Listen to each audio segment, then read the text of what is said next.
day everyone!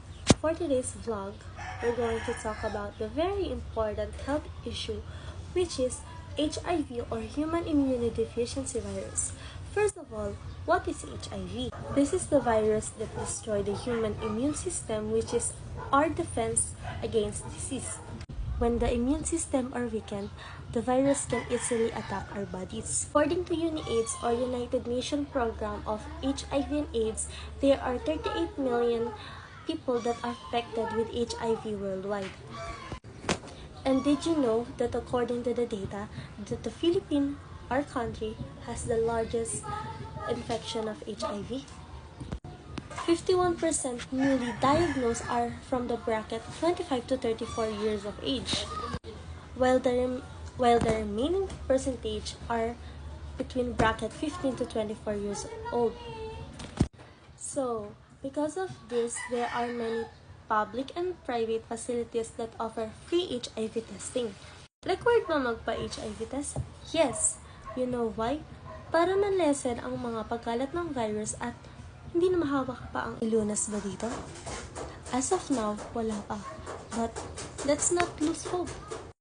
There's an ARV or antiretroviral therapy. This is the drug that they will take para maiwasan ang pagkalat at pag-onti ng virus sa katawan.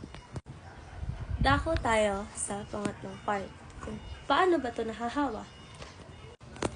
Guys, there's a lot of misconception about transmitting HIV.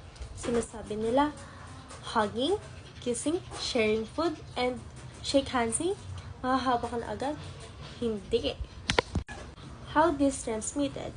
It's from unprotected sex with HIV positive without using condom, sharing needles or syringe. For example, there's this one person na tuturukan siya. Then, yung needle, gagamitin sa other person. Guys, contaminated na ang needle na yun. This one is connected to ang sinabi ko kanina na sharing needles. Ito naman, sharing blood. Mag-donate yung HIV positive sa hindi positive. Hala, mahahawa ka. Lastly, the pregnant woman. Imagine guys, yung nanay positive, tapos yung walang kamuang-muang na sanggol, ipapanganak na HIV positive. Hala, lifetime na yun. That's all for today's guys. I hope na may natutunan kayo in just 3 minutes. Thank you!